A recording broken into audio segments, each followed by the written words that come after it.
A Alessandra diz assim, ó. Boa noite, faz 2 meses e meio que perdi meu marido. Sou a única pessoa que não sonha com ele. Por quê?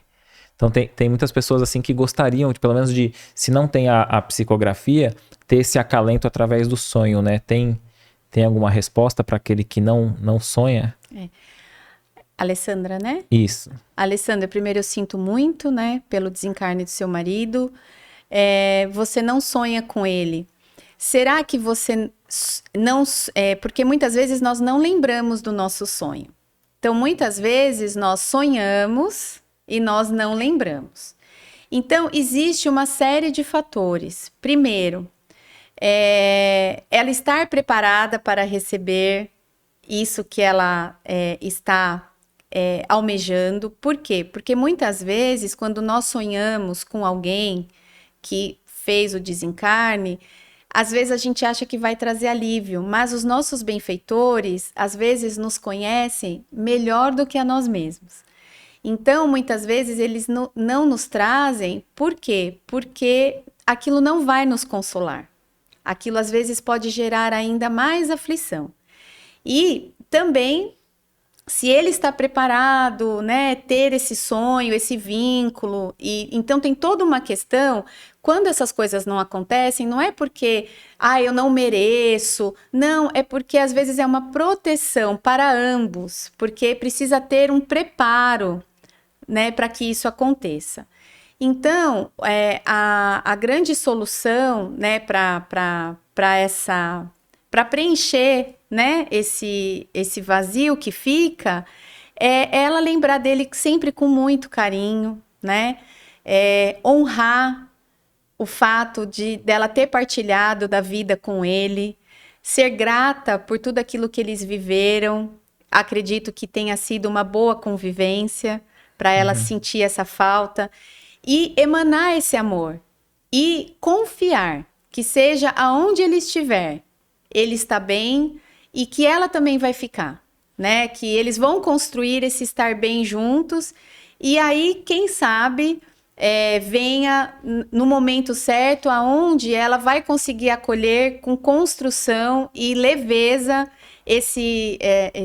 isso que ela deseja, esse sonhar com ele, esse contato mais próximo, né? Porque no caso, então, não significa que não houve esse encontro, né? Porque a gente pensa assim no sonho, sim, como esse encontro espiritual.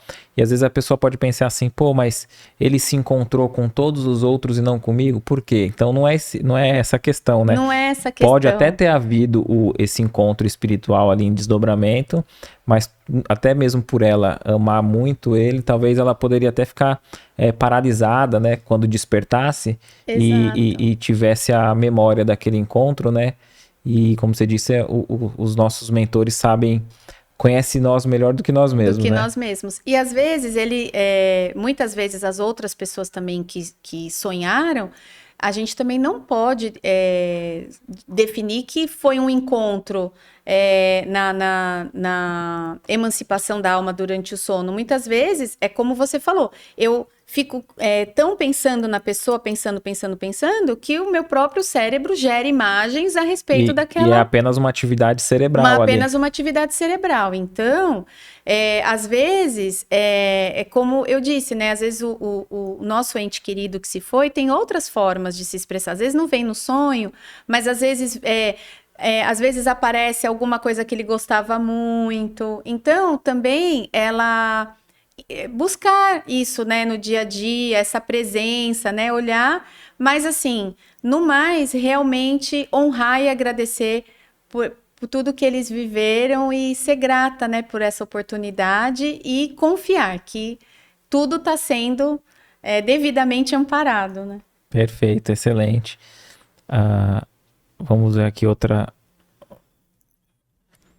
Tem outra também, assim, tem a questão do falecimento e desdobramento também, né? Então já é como se fosse uma sequência aqui, né? Sim. A Maria diz assim, ó. Meu irmão faleceu dia 6 de agosto e 4 dias tive um desdobramento em que fiquei paralisada fisicamente, com sintomas de ressaca e sede de água. Por mais de 2 horas, eu fiquei apavorada. Esse fato, esse fenômeno, tem alguma explicação?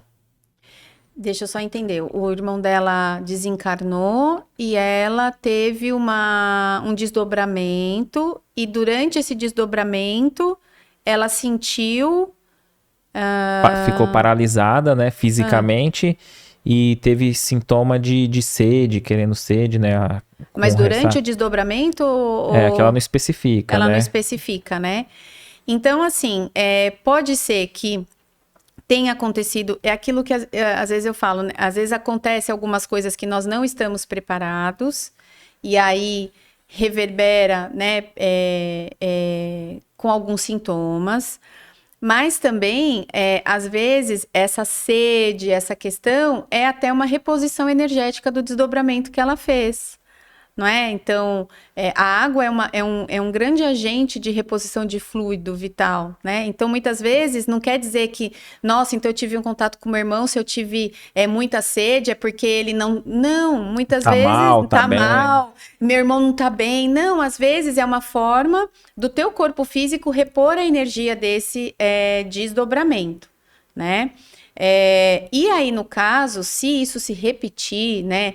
Toda vez que eu desdobro, eu tenho esse sintoma, ela procurar ajuda em algum centro. Para quê? Para que ela também eduque faça uma educação mediúnica e ela consiga também, porque às vezes a gente sempre pensa que o desdobramento só acontece, né, na hora que a gente está ali dormindo, mas às vezes tem pessoas que às vezes durante algum trabalho ela se desdobra, ela tem às vezes facilidade em desdobrar.